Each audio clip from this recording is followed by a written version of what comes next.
Hey gang, Uncle Doug dropping knowledge here today on both the rate front and the real estate front in San Diego County. Rates are slowly getting better and better.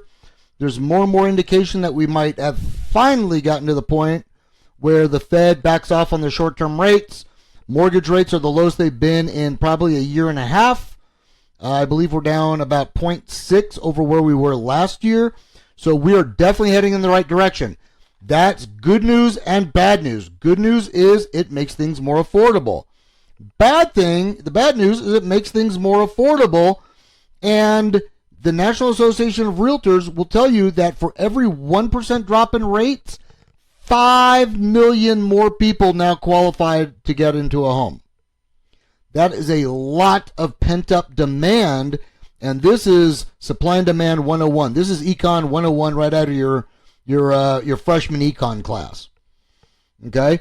When we have a bunch of people that have been sitting on the sidelines all decide to jump into the game at once, tremendous amount of pressure on the demand side. We have a finite amount of houses, especially in Southern California, where, as the saying goes, God's not making any more dirt unless you live in Kona, Hawaii, in which case God is apparently building out some dirt right now. But short of that, anywhere within 30 miles of the coast, we have not built enough houses in years and years and years. And now you've got millennials and even Zoomers getting into the game because they are now either out of college or getting out of college with real degrees, making real money, and looking to buy.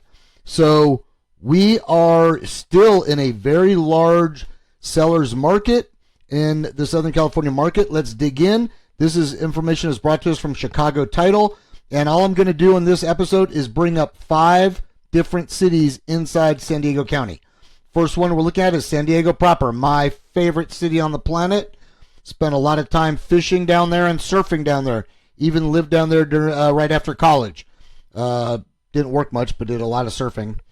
It is a seller's market, as you can see. We are definitely not in homeostasis here.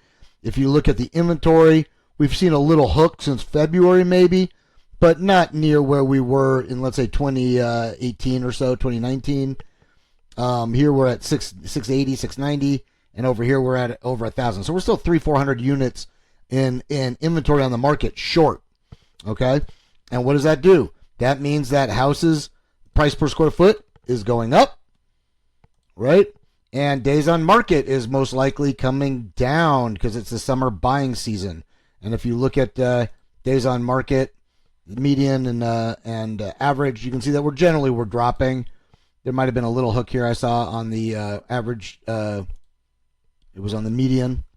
There might have been a little bump. It's been a little bit up and down, but in general, we're still well below days on market where we were here in 2022 when the rates started climbing. Chula Vista, way heavy seller's market. And again, if you look at inventory, we've seen a little bump, but nowhere close to where we were at our highs, both in 2022 and 2018. And again, that is going to lead to price per square foot steadily climbing, and days on market is, this is when rates changed right here, and the rates started getting higher. People got serious and started buying quickly, and we're back there again. But days on market, we're in the selling season. People are going to gobble up houses, especially stuff at the lower end of the market, right? And price per square foot is going to keep on climbing. Oceanside, again, seller's market, not quite as robust, but still pretty serious. Inventory, we've seen a spike. People, and it's a military town, so of course people get stationed elsewhere, need to liquidate, or just people have sat too long and they're ready to downsize, for example, or maybe list their house so they can get into something else. But again, we're still not nearly where we were or need to be. We're at 75%. We're at 140 units. Here we're at, looks like 197 for the 90-day average, and here we're at 190, and here on the 90-day average we're at 119. So we're down a bunch. And again, you're going to see the same thing. You're going to see price per square foot steadily climbing, and you're going to see average days on market dropping, indicating people are gobbling up houses as fast as they come onto the market. You're seeing 14 to 35 days total to sit on the market, especially stuff at the lower end. It is gobbling up fast. You can see it that the 849 price range, which is the lowest, some of the lowest stuff in Oceanside, 2 weeks and it's gone. So people are moving, and you cannot. One of my favorite phrases is you cannot steal in slow motion.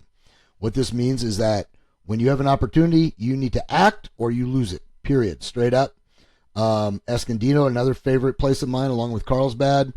Escondido is again seller's market, and you look at the inventory. We're going to move me back over to here. You're going to see that we've seen a little bit of a hook, a little bit of an increase in inventory, but certainly not a ton.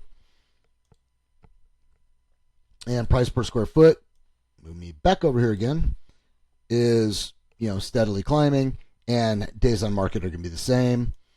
If we look at Carlsbad, a little bit better, not quite as heavy of a seller's market, but it's still a seller's market. Inventories come up a little bit. Your price per square foot is going to be, again, steadily climbing, and your days on market are going to be dropping because we're in the summer months when people buy houses. People buy houses typically when kids are out of school.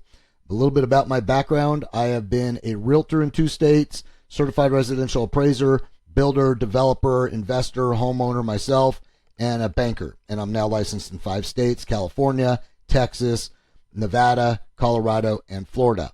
Reach out if I can help in any way, shape, or form. My contact information is right here. On all social media channels, it's iDig Mortgages. You can go to idigmortgages.com to learn more about me.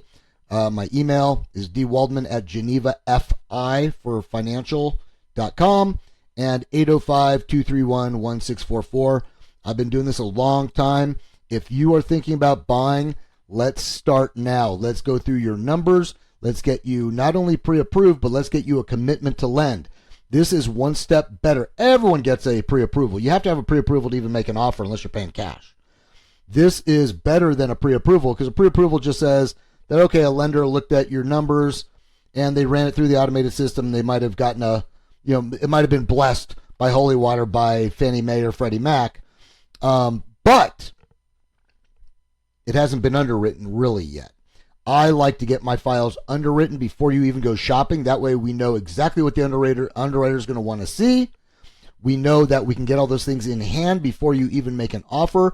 And then I can call the listing agent right behind your agent after they put in an offer and say, hey, let me tell you about my clients, the Johnsons. Man, they're already underwritten. We have a conditional approval. All I need is an appraisal and good title work. We can close in 14 days. Let's go. So again, reach out. If you're thinking of a refinance, let's do a cost-benefit analysis, and let's see when rates have to be at what point and what the costs need to be before this makes sense for you. How much money do we need to save you each month before it pencils? Picking an arbitrary number is silly. I had a guy today tell me, well, when rates get to 5, I'm like, rates may not ever get to 5. You're at 6.5. How about if we can get to 6? Let's look at the numbers and see if you're saving several $100s or more a month. It might make sense there. Then if rates truly get to 5, we can chase that number again. But making monster quantum leaps from 6.5 down to 5 is not logical in most cases, because you're leaving a lot of money on the table in the event that it never gets down there. If you could have gotten a 5.75 and you were adamant about getting to 5 with no real analysis, you're just picking numbers. The atmospheric extraction method. You're just pulling numbers from the air. That's silly. So anyways, this is what I'm here to help you do. Uncle Doug, dropping knowledge. Be the change you want to see in the world. Have yourself a phenomenal day.